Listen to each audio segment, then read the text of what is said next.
everywhere else. Hello, everybody. Happy Friday. Happy Friday.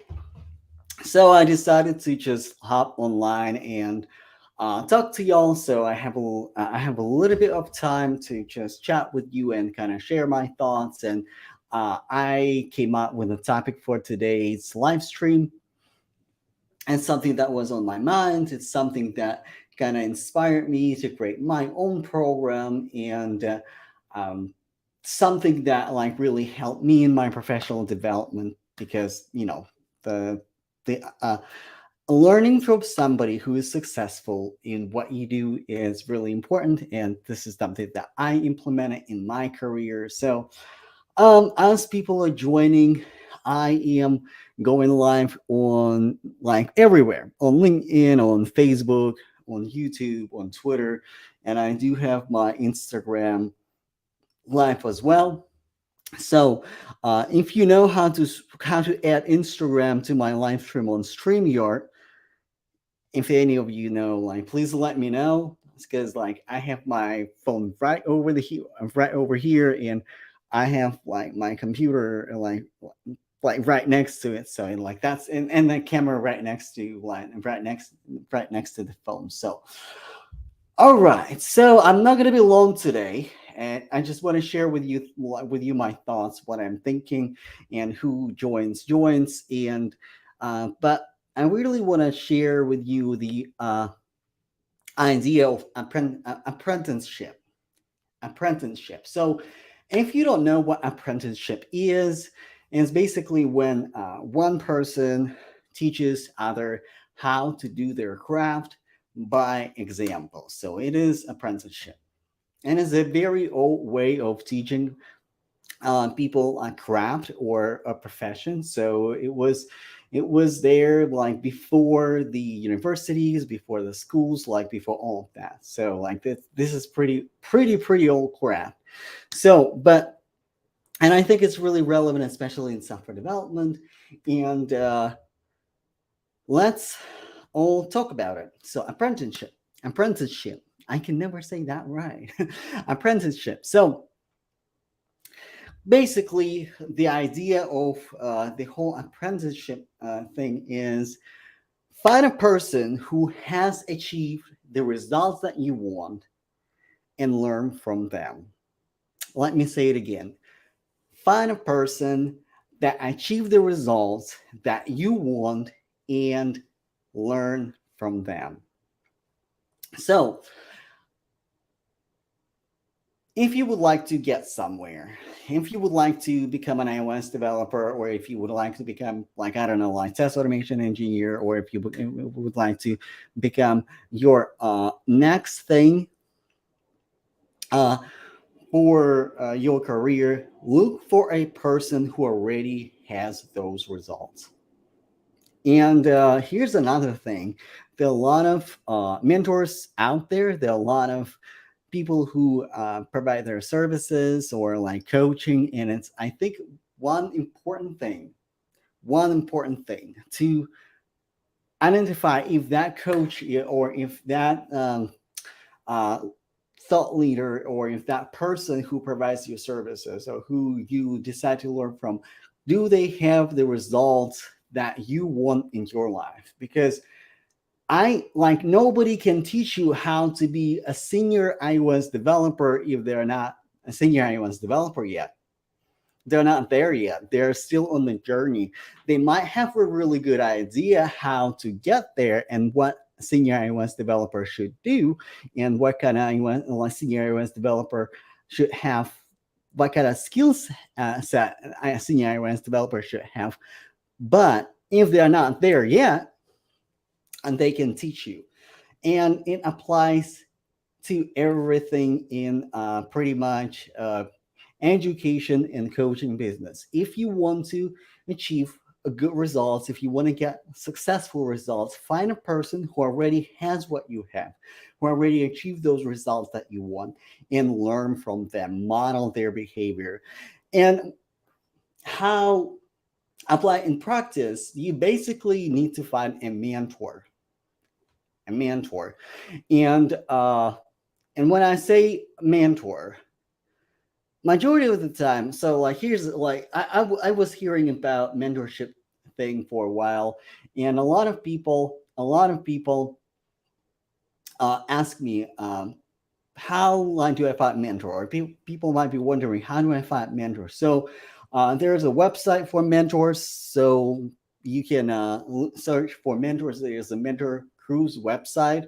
So I'm on there too. Like you can reach out to a mentor directly and hire them and have one-on-one lessons with them, or again, you can find like different services. You can find different online services to like hire a mentor. But very important, before you hire that mentor, it's important to for you to know more about that mentor, and it's really important for you to know more about that professional. So what they achieve.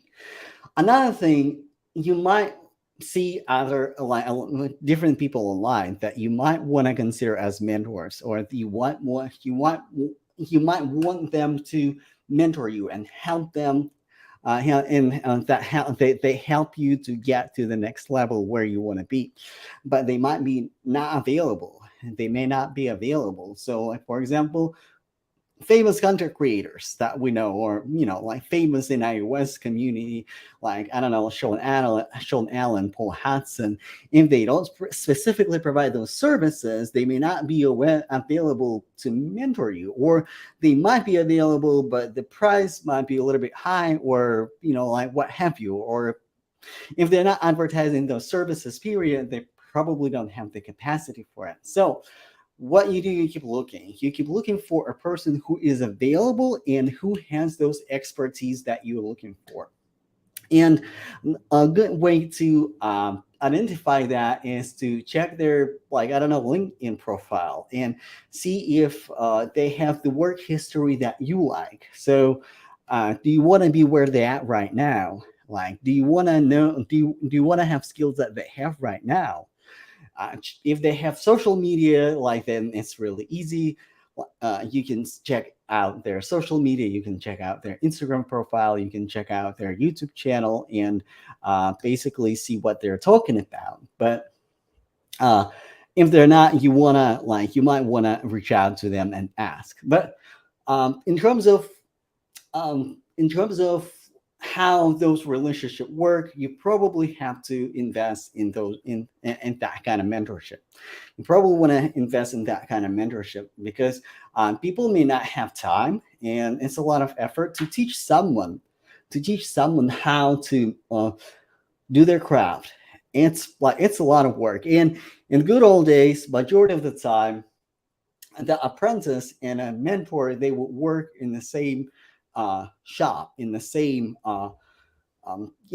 shop, and like they would work together. So basically, that apprentice would help the mentor to do the work. So they would may not pay them monetarily, but they would help them to do their work. So at the end of the day, the mentor would be able to complete the work faster.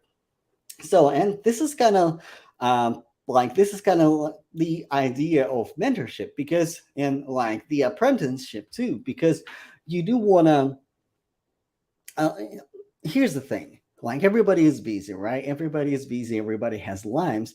And if you want to have like high quality mentor, so like either you work with them somehow, if they have a project, or if they have available projects that you can work on together, or you pay them for their expertise, and you pay them for the results that you want to achieve at the end of the day. So, but like the first step is very important, is to find a person who has achieved the results that you want, and you model their behavior and you learn from them. So model what they do. Model what they do. Pay attention what they do. Pay attention to the steps that they went through. So, um, especially if those people are sharing their steps online, you can share it, and you can follow those steps. But If you have an opportunity to be in a mentorship relationship or in coaching relationship with somebody one-on-one, it's really important to follow the steps and model what they do. One is important because they already went through all of the things to get there, right? They have the experience, like successful experience, to be where you want to be.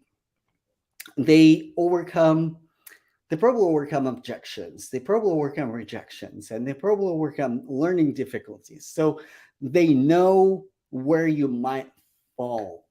They know what you should avoid. They know what you should do in order to be successful. They know what you should do to get there faster. So, and this is really important that you model what they do. And when I say model what they do, it doesn't mean to like repeat after them, like uh, exactly, but see how they approach the problem, right? And normally, when you work with a mentor, when you work with a person who is teaching you how to code, normally they will walk you through how they think. Pay attention. So when you start pairing together and your mentor starts teaching you how to do certain things, model what they do. Listen to what they telling you and pay attention how they approach the problem, because it's really important. Because uh, when it comes to software development, everything is a problem. Like everything has a solution, and it's really important to start approaching your problem from the correct anchor, right? It's really important to approach, like, to tackle your problems from the correct anchor. So you model their approach, how they solve a problem. And the more you learn the methodology, the framework, the mechanism, how they approach each problem and how they solve the problem, this is how you learn to be like a good developer or a successful professional. Because the craft of iOS development or any other technical specialty is not about how to like make pretty animation.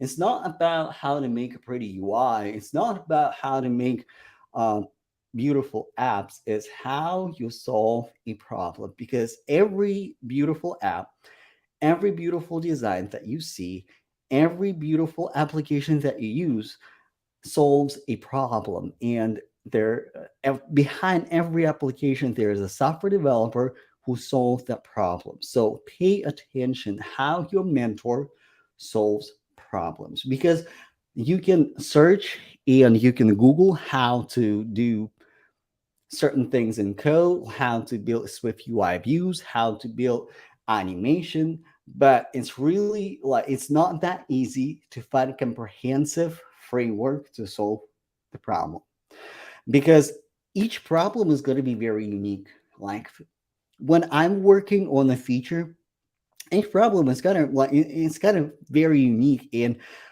throughout the years, I developed certain mechanisms, certain framework, how I tackle that problem, how I tackle um, that task that I'm working on. So model what they do. Also, you do the work and they guide you. You do the work and they guide you. And this is what like apprenticeship, and this is how apprenticeship is different from the course. When you buy a course, you follow the steps, right? You don't do the work. Yeah, you learn about technique. You learn techniques. You don't learn how to solve a particular problem. When you work with a mentor or with a person who is teaching you their craft, you do the work and they guide you. Because like I don't like for me personally, when I follow the steps on the tutorial, I have to save it somewhere because I'm going to forget, because this is not my problems that I solved. I just saw a code, how to solve that particular problem. I just saw the code how to do a particular thing, but I personally haven't solved that problem. But when I'm solving a problem, when I'm working on a problem and I come up with a solution, I remember how I solved it. I may not remember my code, but if I present it with the same problem over again, I will be able to figure out my code really quickly or fairly quickly and come up with the appropriate code because I know how to solve that problem. This is why it's very important to work with your mentor and follow and do the work that you do the work and they guide you. And when it comes to learning your specialty in software development, you shouldn't do it alone. You shouldn't do it alone because you don't know what you don't know. Throughout my career, I hired probably five mentors, five coaches, five mentors for different things because I couldn't figure out certain things and I wanted to learn certain skills. And I would hire software developers that were already there, or they had a particular skill that I wanted to have, and I would work with them. So, and it really benefited me. So, and in my opinion, when it comes to software development, working one on one or working in small groups is the most effective way to learn software development. Small groups or one on one. It's normally not as effective when you work in a big group. Yes, it is beneficial to learn from your peers and from like other people, and you're probably going to have some sort of mentor, but you may not. But when you work one on one individually, and when you work in small groups, you're going to have that one on one attention to your problem, attention to what exactly what exactly relevant to you, and they will help you solve the problem that you are currently having. And this is why I created my course, my program, and in my program, here's a thought process when I was creating my program. Okay, so I was thinking, how do I start my like how do I help other professionals like QA professionals, so not necessarily QA professionals, how do I help other people to transition to iOS development? And so like when I say transition to iOS development, I mean to get a job as an iOS developer and to lead successful and secure career as an iOS developer. This is what I mean because I think I think we all know what we all know what it means, but I really I really want to be very specific about it. Like to land an iOS developer job, to start working as an iOS developer. So what is required? You do need to have an experience, not just an experience building mobile apps from tutorials, but you do need to have experience solving problems on your own. Let me say it again. In order to be a successful iOS developer and successfully launch a job, you need to have an experience solving a problem as an iOS developer by yourself, not from the courses. And online courses, they really help. They really help a lot and they teach you fundamentals, but you have to have the experience solving a problem on real applications, either by building yourself an application that you come up with. So you have a problem that you're solving with your application, or you ask somebody else what problem do they have and solve their problem. And this is why even before I put everything together, I connected with small businesses and I would ask them, hey, I have this idea to work and coach people one on one or in a very small groups, like maybe two people. How do you feel about if they build your app, or if they help you with certain features, and I will guide them as their like essentially mentor, as their like iOS developer coach. And they were really excited about it. They got really excited about it. One company is a wellness company. The lady who owns that company, she is a QA engineer as well, and she does kind of her business on the side. And she got really excited and thought, yeah, like this is exactly what's needed, because a lot of boot camps, they teach you fundamentals, right? Like every boot camp will teach you fundamentals. Like this is not a boot camp. This is apprenticeship pretty much. So you work on real applications.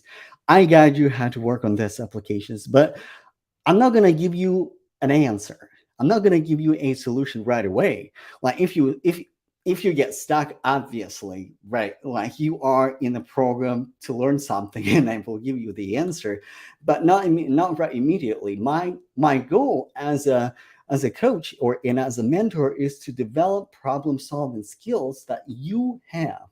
So you spend some time with a problem, you try to unstack yourself, you try to Google things, you try to implement things, and then you come back to me and you tell me what you did exactly. So, and I guide you and I help you to solve that problem. So this is one part. Another part is when you try to land an iOS developer job, and when you try to switch specialties, you need to have proving experience, that you have the experience of working as an iOS developer. And there are two ways to do that. You can have your portfolio as an iOS developer. It's a brilliant idea to have an app in the App Store. It's a brilliant idea to have multiple apps in the App Store. Absolutely.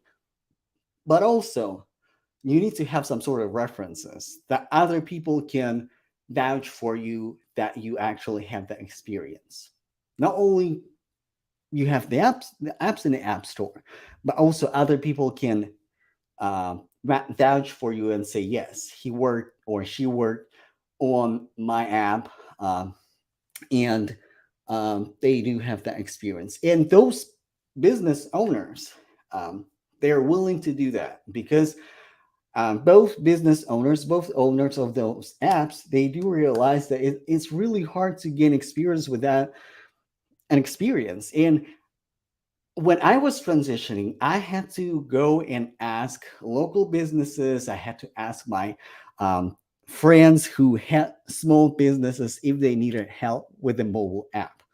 I had to do that work by myself on my own, and that was hard, because not a lot of companies needed my services, and I was really honest about it. Like, hey, I need more exposure to different projects. Yeah, I do have experience as an iOS developer from my company, but it's just one project, one company, and on my resume, it doesn't look good. So I need more experience to land, like to be where I want to be. Like I didn't want to go all the way to a junior position. So like I want to be on mid-level levels. This is why I was working at mid-level capacity, and I was trying to work with other businesses. So, and I was fortunate enough that I found that business that needed my services and needed my help to develop a mobile app.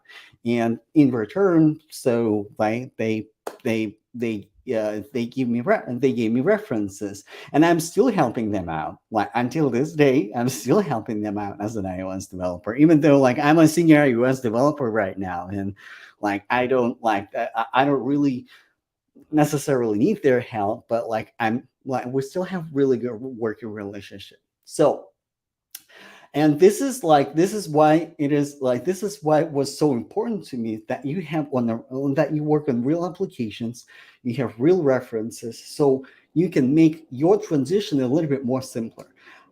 And switching specialties and switching careers is always difficult, and it's always difficult. It's not an easy task. It's not like one and done, but like we can simplify it a little bit. We can absolutely simplify it.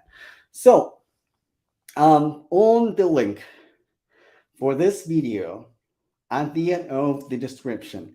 Go and sign up for my course. Like as of right now, like there are 3 lessons. I'm working on additional lesson today. So hopefully you will see more lessons, and I'm working on more lessons for this free course as well. So I'm not gonna just leave it at 3 lessons. And if you're interested, if you wanna switch your specialty, if you wanna transition to iOS development, schedule an appointment with me. And why transitioning to iOS development, for example, from like QA or SDET is important. And in one of my videos, like I was talking about it, and I think the main benefit transitioning to iOS development from test automation or SDET profession is job opportunities that you will get. This is really, and this is like really great advantage so far, because the salary, like the it's approximately the same. Like sometimes iOS developers get paid more, and it depends on the company. But at the end of the day, as an iOS developer, you are going to have more opportunities, and you're gonna have more doors that are open for you because you are a developer.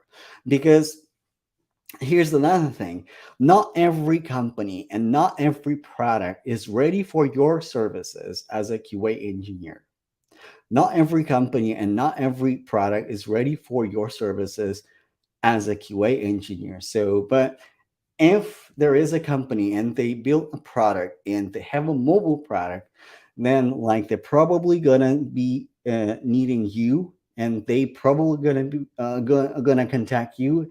And in terms of employment, iOS developers have higher chance to find more job opportunities than test automation engineers. So I'm not saying that test automation engineers they won't like able to find a job or there's a scarcity or anything like that, but generally, an iOS developer has broader spectrum to choose from. iOS developers can work as a freelancers and work with like small businesses building small apps for them. They can work at startups, they can work at large organizations, and like certain projects, even at large organizations, they're not always ready for QA professionals at the get go. They normally hire QA professionals when there's already product, when there's already established system, and they need to test that. But as an iOS developer, you might have an opportunity to work on the product at the beginning stages, and you will have an opportunity to create that product. So sign up for my program. This sample course, this mini course is free. Like just to get an idea, like you will see the syllabus, like what you're gonna be learn in general. It's not limited to this curriculum. As you're working on real applications, you're gonna learn more about different things, and we might cover other things that are not necessarily covered in the curriculum, because like again, I don't know what kind of problem you're going to be solving, and you might actually uh, uncover like certain topics that I might even not think about, because like I didn't think that you have that problem while you are working on a feature. So at the end of this mini course, you can schedule an appointment, and like you will land on Calendly. You can select the date that works for you. We're gonna talk about if it is a good fit for you. And this, like, look, this course is not for everyone. Like, you're gonna have like it's important to have some sort of basic understanding of iOS development, and normally it is for 6 months. But it really depends on your base, like how much base knowledge you have about iOS applications and iOS development. But ideally, if you have good foundation in Swift, right? If you have like fairly good understanding and a okay understanding how to build the UI. Like normally any like 6 months is more than enough. But if you are like if you don't have that base, well, like we would have to build a like baseline for you first and then start working on those applications. And again, I think it's really important when even when you're learning fundamentals, like you still have exposure to real apps because it's really important. It's really easy to get that disconnect when like, okay, I know, like I understand how the programming language works, but again, like I still have to almost learn everything from scratch when I'm working with Swift UI or when I'm working with UI kit because it's a different framework, and it has different it has different uh, domains, like domain specific language DSL. So that's why it's important. So let me know if you have any questions. And today's Saturday. Oh, today's Friday. So I'm not going to be here long. So if we have anybody on live stream, if you have any questions, please let me know. If you are on the replay, also let me know if you have any questions. Let me know if you have any thoughts. My comments are always open, so like anything at all, like either like about like QA as a profession or iOS development as a profession, or about the course, or like really what would you like to know and what would you like to learn. So do I have any questions? Do you have any questions, or like you're ready to go? All right. So like if there are no questions, I don't see any questions on Instagram. I don't see any questions from my StreamYard, from YouTube, or Twitter, or anywhere like that. So it's cool. All right. I will see you later. Thank you so much for watching, and um, sign up for my course. So like I'm going to start working on my next lesson for this course, how to integrate Swift UI with UIKit. So, and if you sign up for this course, I will send you like email notifications, say, hey, like I have a new lesson ready. So, thank you so much, and I will see you in the next video. Bye, y'all.